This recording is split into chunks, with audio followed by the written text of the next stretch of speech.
किसानों की बात करें, अभी मेरी महाराष्ट्र के एक लीडर से बात हो रही थी। आज 100 दिन में 1700 किसान आत्महत्या कर चुके हैं विदर्भ के इलाके में। 100 दिन में 1700 किसान विदर्भ में सुसाइड कर चुके हैं।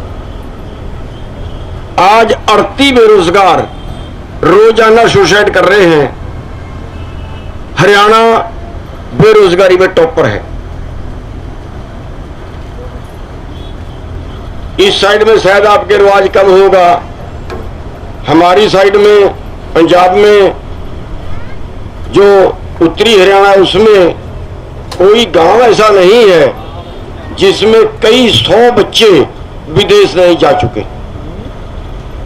विदेश जाने की होड़ लग रही है। क्यों? यहां पे करने के लिए कुछ है ही नहीं। यानी आपकी फसल भी गई और आपकी नस्ल भी गई।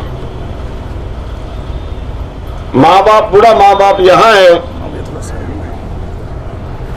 बच्चे छोड़कर विदेश है, पीछे से माँ बाप गुजर गया, उसका संस्कार पे भी नहीं आ सकता। ये हालत हमारे देश की हो गई। और इसके लिए मेरे ख्याल से ये है कि भी आज चंद लोग हैं जिनकी लाखों में गिनती है, करोड़ों में नहीं है, पॉइंट कुछ % लोग हैं जो पूरे देश की सत्ता पे, पूरे देश की संपत्ति पे, पूरे देश के मीडिया पे जो कब्जा कर चुके हैं। आज सब कुछ उन्हीं का है। और ये हालत आज है कि आज केवल 9 लोगों के पास 50 करोड़ लोगों के बराबर संपत्ति है। 9 आदमियों के पास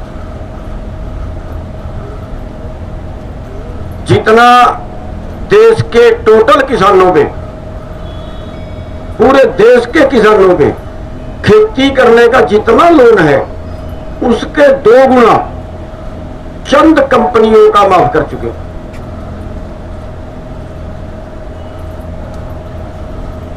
आपका देखिए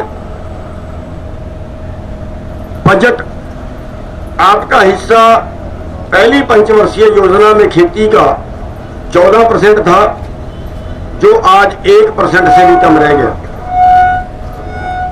प्रदेश का एक हिस्सा डूब रहा है, दूसरे हिस्से में सूखा है। पानी प्रबंधन के कोई इंतजाम नहीं है। साथियों, आज टाइम आ गया है कि हम कुटे पिटे लुटे जितने लोग हैं कि मेरा वर्सेस लुटेरा।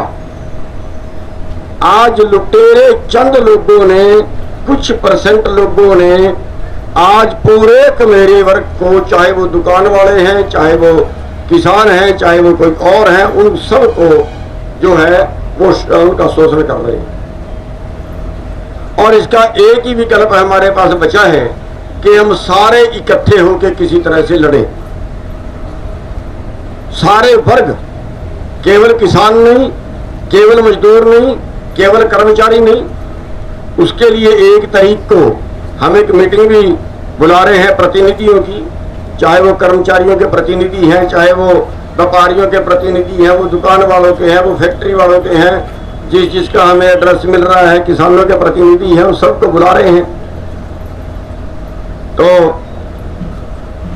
एक मीटिंग कर रहे हैं कुरुक्षेत्र में 1 तारीख को कि भी कैसे बर्बाद होते देश को बचाया जा सकता है। तो खैर उसका तो जो रिजल्ट रहेगा वो बाद की बात है। मैं जो पगड़ी समाज की टीम है इनसे भी कहूंगा कि अपना एक प्रतिनिधि भेजें, कर्मचारियों को भी कहूंगा आप भी एक अपना प्रतिनिधि उस मीटिंग में भेजें। जाट धर्मशाला में है। साथियों, अब दूसरी बात आती है आपके मुआवजे की। मैं सुन के बड़ा हैरान हूं कि 40,000 लोगों ने जो CSC बोलते हैं, क्या बोलते हैं, उसके माध्यम से बीमा करवाया, उनका 27,000 लोगों का बीमा जो प्रीमियम था वापस कर दिया। एक बड़ा खेल। अगर बीमा ना देना पड़ता तो फिर आपका पैसा जब्त था। अगर बीमा देना पड़ गया तो फिर उन्होंने कहा न इसमें तो ये है, इसमें तो वो है, उसमें किंतु परंतु नुक्ताचीनी कर दी। दूसरा, बीमा पॉलिसी के अंदर कंपनियों को पालने के लिए ये प्रावधान नहीं किया गया कि खराबा तय होने के कितने दिन के अंदर अंदर बीमा देना पड़ेगा, ये कोई तय नहीं किया गया। और बड़ा घोटाला ये है कि 2020 तक का बीमा भी नहीं दिया, 3 साल बीमा रोक लिया और उसका जो ब्याज बचा कंपनी को वही मालामाल कर देगा। अगर किसान आड़ती से पैसा ले तो 3 साल में 2 गुना हो जाता है आड़ती का पैसा। कंपनी का ब्याज भी अगर हम लगाए तो ये भी बहुत बड़ी आती, जितना मूल रकम होती है उसकी आधी 3 साल में उनकी बढ़ जाती है। तो साथियों एक बड़ा घोटाला है। और होना तो ये चाहिए कि ये बीमा कंपनियां जो खेती के लिए बनाई हैं ये सरकार खुद अपने बना ले, लेकिन इन्होंने अपने बनाने की बजाय जो कंपनियां बनी बनाई थी उनको भी प्राइवेट कर दिया, उनको भी बेच दिया। तो साथियों आज सवाल है कि हमारा जो बीमा रुका हुआ है वो कैसे लें। जो कमेटी यहाँ की नेतृत्व कर रही है, नेतृत्व तो वही करेंगे, लेकिन हम अपनी तरफ से एक चेतावनी जरूर सरकार को दे देना चाहते हैं कि सरकार जल्दी सुन ले। सरकार ये ना सोचे कि ये इतने से लोग हैं, बस ये इतने से ही बैठे रहेंगे यहाँ और ये बैठे ही रहेंगे, 54 दिन हो गए तो ये बैठे ही रहेंगे, बस हम इसी के लिए पैदा नहीं हो रहे। सरकार टाइम से समझ जाए, यहां की जो कमेटी है उससे बात कर ले करके इस मामले को निपटा दे। हम किसी का हक नहीं मांग रहे, हम अपना क्लेम मांग रहे, जो हमारा बनता है वो मांग रहे, जो हमारा कानून में बनता है वो मांग रहे हैं। सरकार या तो शराफत से मान जाए और नहीं भैया फिर जो कुछ कुरुक्षेत्र में हुआ है फिर वो होते देर नहीं लगेगी। तय आपने करना है कि किस दिन एक टाइम दे दो सरकार को। मैं यहां की कमेटी से रिक्वेस्ट करूंगा कि एक टाइम बाउंड कर दो सरकार का कि ये हमारी आखिरी तारीख है, या तो इस तारीख तक क्लेम दे दिया जाए और वरना वो जो बड़े वाला हाईवे है ना, बड़े वाला हाईवे उसको रोकने का प्लान बना लो। और डरने की जरूरत नहीं है, सारा हरियाणा आपके साथ है और सबसे आगे आके मैं बैठूंगा, ये ना सोच मत लेना कि भाग देगा। सबसे आगे आगे बैठूंगा, हमारी टीम सबसे आगे आगे बैठेगी और अगर जरूरत पड़ी तो फिर एक रोड से तो लठ लूट मार के हटा देते हैं ये, लेकिन फिर उसके बाद जो भुगतना पड़ता है, 6 तारीख को भी लठ मार के हटा दिया, कुछ को जेल में ले गए, लेकिन उसका नतीजा जो 12 जून को फिर आया और पूरा हरियाणा निकल के जीटी रोड के ऊपर बैठ गया तो सरकार के पसीने छूट गए।